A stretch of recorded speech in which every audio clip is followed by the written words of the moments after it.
arrangements for Teddy to go to that sanitarium, Happydale, weren't you? Oh, yes. Dr. Harper stopped by and made all the arrangements and brought by the papers for Teddy to sign.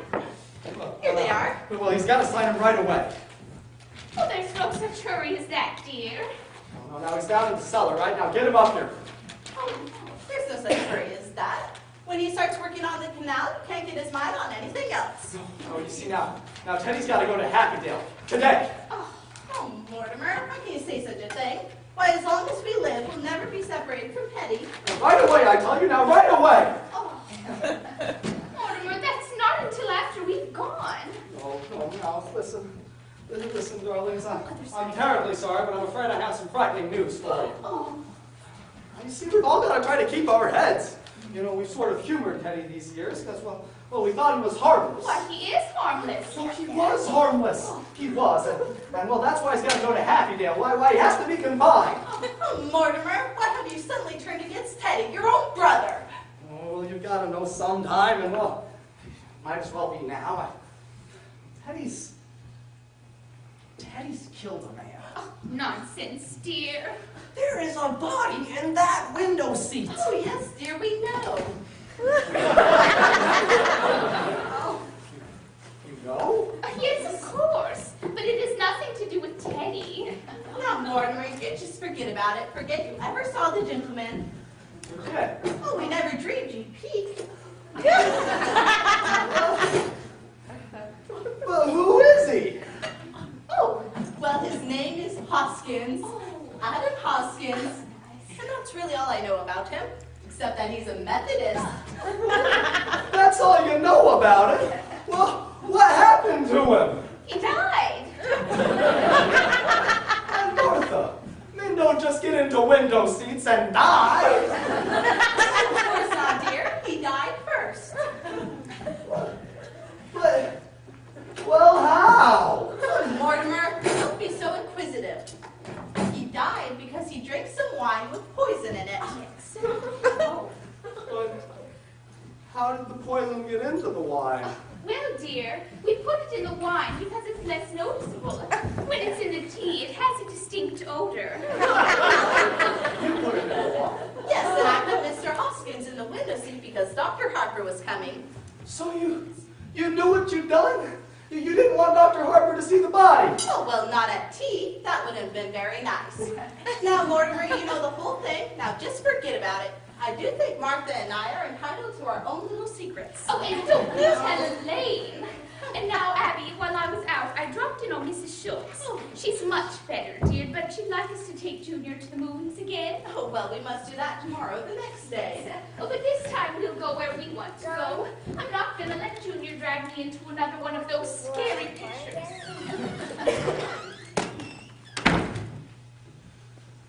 Hello, city desk. Let me talk to Al.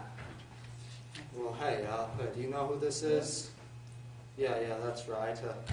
Say, when I left the office, did I tell you where I was going?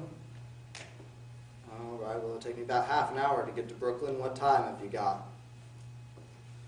Yeah, all right, then I must be here. And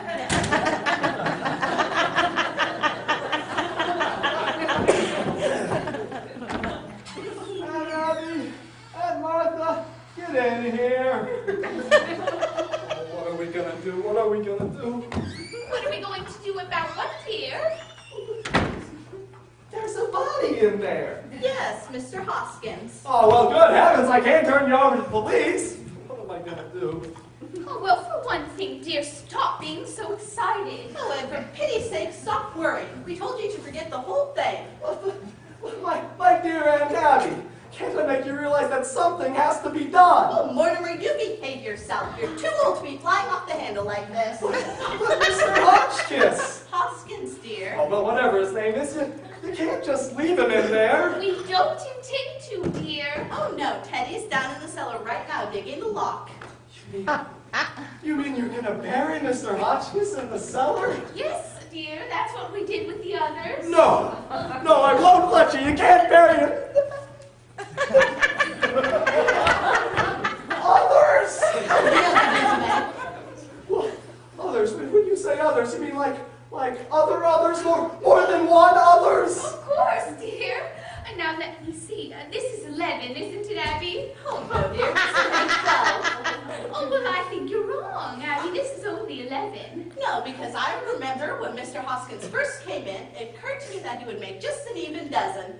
Well, you really shouldn't count the first one. Oh, I was counting the first one, so that makes 12. All right.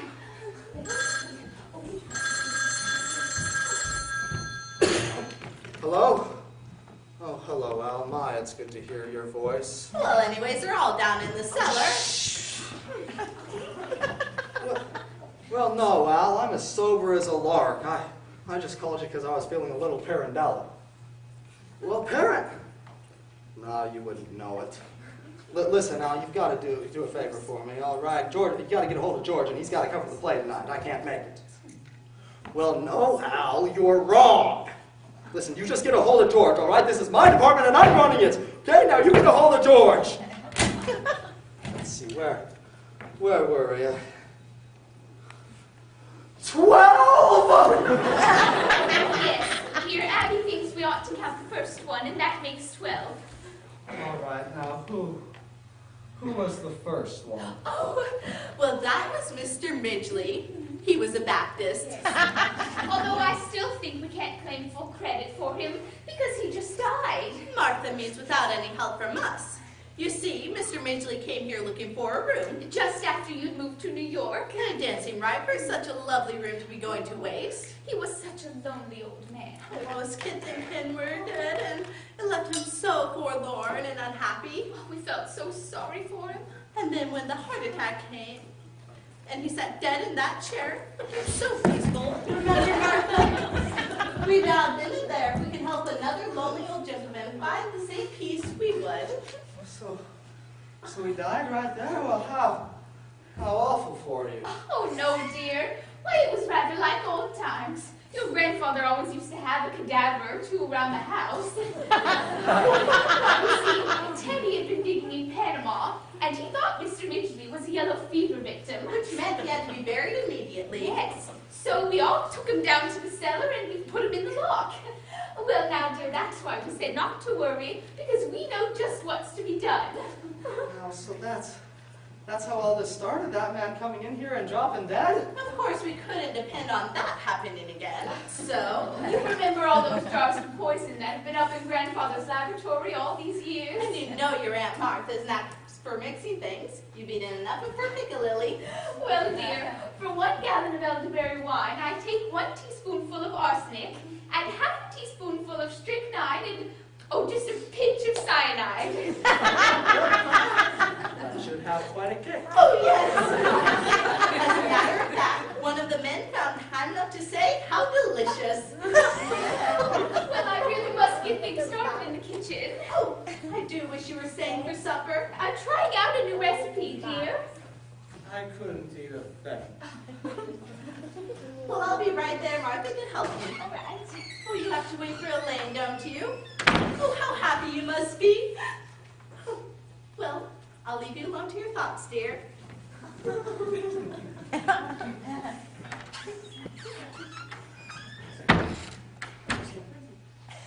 That's all.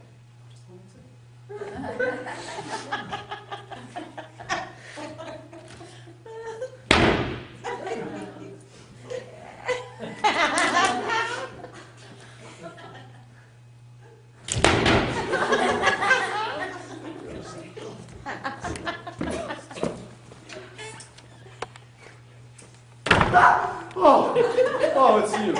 Don't be cross, darling. Father could see that I was excited, so I told him about us, and it made it hard for me to get away. But listen, darling, he's not going to wait up for me tonight. No, Elaine! You've got to go home. Just wait there until I call you tomorrow, all right? Tomorrow? Well, you know I always call you up every day or two. Here tonight. No, dear, we're not. Well, why not? Well, Elaine, something's come up. Oh, what, darling? Mortimer, you've lost your job. Oh, well, no, I haven't lost my job, nothing like that. I'm just not covering that play tonight, all right? But I've got to know what's happened. Certainly you can tell me. No, dear, I can't. But if we're going to be married... Married? Have you forgotten that not 15 minutes ago you proposed to me? Well, I did? Oh, right, yes, that. Well, as far as I know, that's still on. But now you just run along home, Elaine, and wait till I call. Listen, you can't propose to me 1 minute and throw me out of the house the next. I'm not throwing you out of the house, dear. Now, will you get out of here? I will not get out of here, not until I've had some kind of explanation. Elaine! Hello? All right, Al, hold on a minute, will ya? All right, it's important, but it can hold on a minute, can't it? Now, look, Elaine, I love you and you're a sweet girl, but I've got some things I need to do here, and I want you to go home and wait until I call you, all right? Don't try to be masterful. We're married and I have problems to face. I hope you're a little less tedious and uninspired. And when we're married, if we're married, I hope I find you adequate.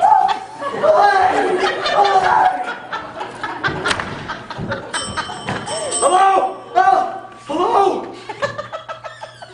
That's the doorbell, do you not?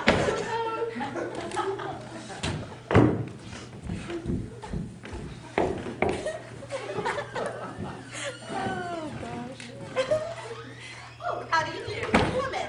I understand you're the rooms, right? Oh, yes. Won't you step in? Are you the lady of house? Yes, I am Miss Brewster, and this is my sister, another Miss Hello. Brewster. My name is Gil. Oh, well, won't you sit down? Yes. I'm sorry, we were just setting the table for dinner. Hello, city desk. Let me talk to Al. Ah! City desk! What? Oh, I'm sorry. I have the wrong number. May I see the room? Oh, well, why don't you just sit down a minute and let's get acquainted? But that won't do much good if I don't like the room. Oh, is Brooklyn your home? I haven't got a home. Live in a hotel. Don't like it. Hello, city desk. Let me talk to Al. Are your family Brooklyn people? Well, I have no family. Oh, alone in the world. Yep. Oh, well, Martha. Well, you've come to just the right house. Do sit down. Hello? Al?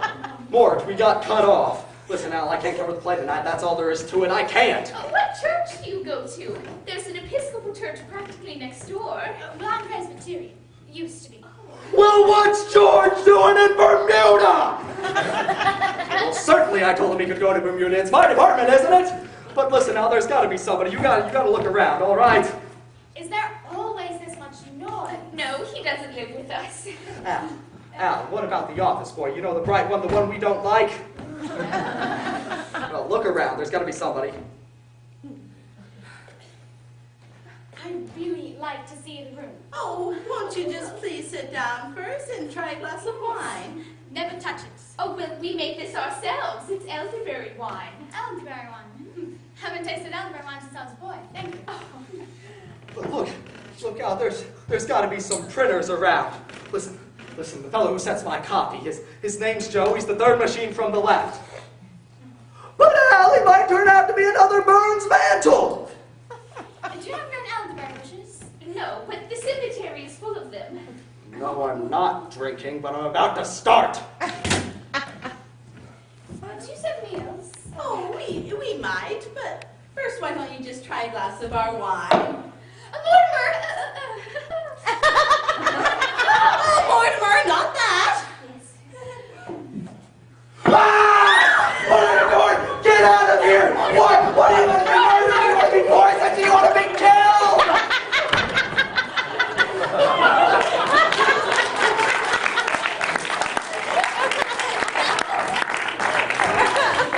Now you ruined everything. You can't do things like that! I don't know how else to explain it to you, but not only is it illegal, well, it's wrong! People wouldn't understand. He wouldn't understand. Mortimer, Abby, you should not have told Mortimer. Well, now what I'm trying to say is, well, this has developed into a very bad habit. Mortimer, we don't try to stop you from doing things you like to do. I don't see why you should interfere with us. Hello? Oh, all right, I'll see the first act, but then I'm getting out of it. Wait, Al, listen, you've got to do me a favor, all right? Now get a hold of O'Brien, our lawyer, the head of our legal team, all right? Okay, now have him meet me down at the theater, okay? Now don't let me down! All right, I'm starting out now. Listen, I've got to go to the theater tonight. There's just no way I can get out of it, but before I go, the two of you promise me something. We'd have to know what it was first. Well, I love you both very much, and I know you love me, and you know I'd do anything for you, and I just want you to do this one little thing for me. What do you want us to do? Don't do anything. I mean, don't do anything! Don't let anybody in this house, and leave Mr. Hoskins right where he is. But we were planning on holding services before dinner. Services! Oh, certainly. Why, you don't think we'd bury Mr. Hoskins without a full Methodist service, do you? Why, he was a Methodist. Can it at least wait till I get back? Oh, then you can join us. Yeah. You'll love the services, especially the hymns. Remember how beautifully he used to sing in the choir before his voice changed? Now you'll do this for me right now. It's a promise.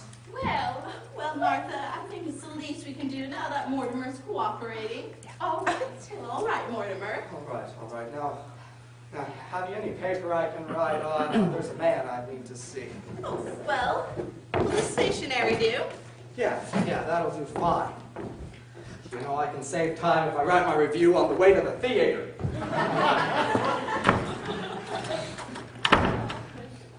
Mortimer didn't seem quite himself today. No. It's only to be expected, though, and I think I know why. Why? Oh, Mortimer's just been engaged to be married. Oh, I suppose that makes any man excited. Well, I'm so happy for Elaine. And their honeymoon ought to give Mortimer a real vacation. No, I don't think he got much rest this summer. Oh, well, at least he didn't go kidding off to China or Spain. I could never understand why he wanted to go to those places. Well, I think for Mortimer, the theater has always been pretty small potatoes. He needs something bigger to criticize. Something like the human race. Oh, well, now, Abby, if Mortimer's coming back for the services for Mr. Hoskins, then we'll need another hymnal. And now, let's see, there's one in my room, I believe. Oh, Martha, it's really my turn to read the services, but since you weren't here when Mr. Hoskins came, I want you to do it. Oh, well, that's very nice of you, dear. But are you sure you want me to? Oh, well, it's only fair. Oh, well, then I think I'll wear my black velvet and Mother's old brooch. Oh, Abby, we just promised Mortimer we wouldn't let anyone in. Oh, who do you suppose it is? Well, just wait a minute and I'll look.